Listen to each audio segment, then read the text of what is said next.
কয়েকদিন ধরে দেখলাম যে আসলে খবরে হচ্ছে যে কয়েকটি জায়গায় ভয়ানকভাবে এই দুর্ঘটনা হয়েছে দুর্ঘটনা দুই বাসের মুখোমুখি অনেকে মারা গেছে। অনেক জায়গায় দেখবেন যে আপনার বাসের নিচে একদম সিএনজি বা অন্যান্য যে ছোট যানবাহনগুলো আছে সেগুলো একদম পিষে দিয়ে যায়। প্রাইভেট কারের দুর্ঘটনা হয়, এগুলো আসলে বেশিরভাগ হয় কোন রাস্তাগুলোতে, যে রাস্তাগুলো একদম শহর থেকে বেরিয়ে যাওয়ার পরে যে রাস্তাগুলো শুরু হয় গ্রাম এলাকা ধরে বা গ্রামের সাইড ধরে, সেই রাস্তাগুলো আসলে নীরব থাকে এবং সেখানে ওভার স্পিড দিয়ে গাড়ি চালানোর কারণেই কিন্তু এ ধরনের দুর্ঘটনাগুলো ঘটে। দেখেন যে কি অবস্থা, এই যে সিলেটে আপনার দুটি বাসের মুখোমুখি সংঘর্ষ, এই ঘটনাটা খুবই মর্মান্তিক মনে হয়েছে আমার কাছে, যে আসলে কেমন হতভাগা লোকগুলো বাসে ছিল, চাপা পড়েছে বা কি কষ্টদায়ক মৃত্যু। তো সবশেষে বলবো যে মানুষের জীবনের মূল্যই বেশি। সবার আগে সরকারের দৃষ্টি যেন এদিকে পড়ে, কারণ সরকার যদি চায় যে দুর্ঘটনা বাংলাদেশে কমাবে, বিশেষ করে সড়ক দুর্ঘটনা কমাবে, তাহলে কিন্তু অনেকভাবে কমানো যায়।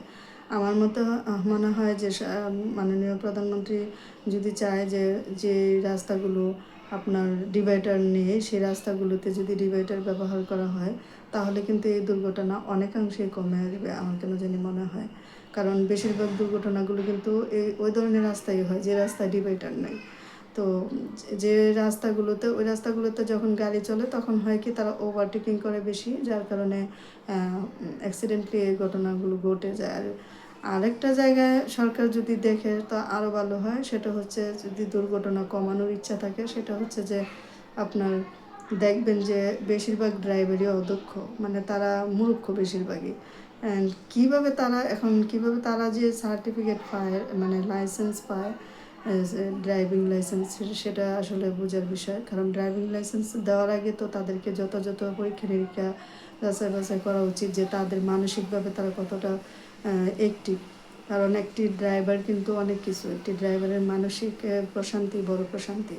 তো যারা দুর্ঘটনা ঘটায় তাদের যে বেশিরভাগই দেখা যায় তারা মানসিকভাবে অসুস্থ, বা পাল্লা দিয়ে গাড়ি চালায়, ওভার স্পিড দিয়ে গাড়ি চালায়, অথবা আপনার ওভারটেকিং করতে মানে মরিয়া হয়ে ওঠে।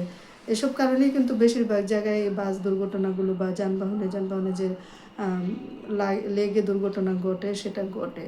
তো এই জায়গাগুলোতে যদি একটু দক্ষ মানে ড্রাইভার নিয়োগ দেওয়া যায়, ড্রাইভিং লাইসেন্সটা যদি বিশেষ করে একটু সচেতনভাবে করানো হয়, তাহলে কিন্তু এই দুর্ঘটনাগুলো অনেকটাই কমে আসবে।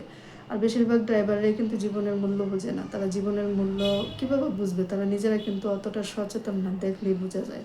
তাদের যে লাইফস্টাইল, তাদের জীবনের যে বেশভূষ, এগুলো দেখলে বোঝা যায় যে তারা আসলে জীবনের সম্পর্কে উদাসীন। তারা কখনোই নিজের জীবনকে জীবন মনে করে না। তো যারা নিজের জীবনকে জীবন মনে করে না, আপনার বিভিন্ন নেশায় আসক্ত থাকে, বিভিন্নভাবে তারা অসুস্থ থাকে, মানে এই ধরনের মানুষগুলো আসলে মানুষের জীবনের মূল্য কিভাবে বুঝবে এবং কিভাবে তারা শান্তশিষ্টভাবে গাড়ি চালাবে। আর অনেক ড্রাইভার তো আছে যারা ভালো, এখন দুইজন ড্রাইভার রাস্তায় যখন নামে, একজন ড্রাইভার যতই ভালো হোক আরেকজন খারাপ হলেই তো অ্যাক্সিডেন্ট হয়, একজন খারাপ হলেই তো চলবে। কারণ আপনি যতভাবে ভালোভাবেই চালান, আরেকজন খারাপ করে চালিয়ে আপনার উপরে এনে তুলে দেবে, কিছু করার নেই তো এই জায়গাগুলোতে।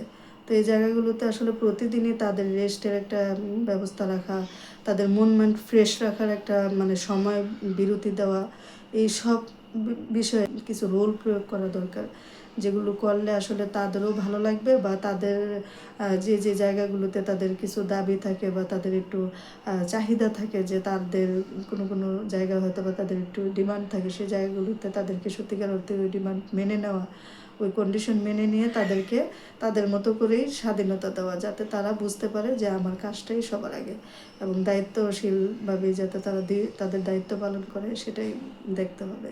সবশেষে বলতে চাই যে এ ব্যাপারে আসলে সবার আগে নজর দিতে হবে দেশের সরকার প্রধান যদি চায় যে না সড়ক দুর্ঘটনা কমাবে, তাহলে তিনি আরও এই রাস্তায় দুর্ঘটনা কমানোর জন্য তিনি অবশ্যই পারবেন, যে কোনোভাবেই তিনি এটা কমাতে পারবেন, এবং এটা কমানোর জন্য যা যা পদক্ষেপ নেওয়া দরকার তিনি সেভাবেই নেবেন আশা করি।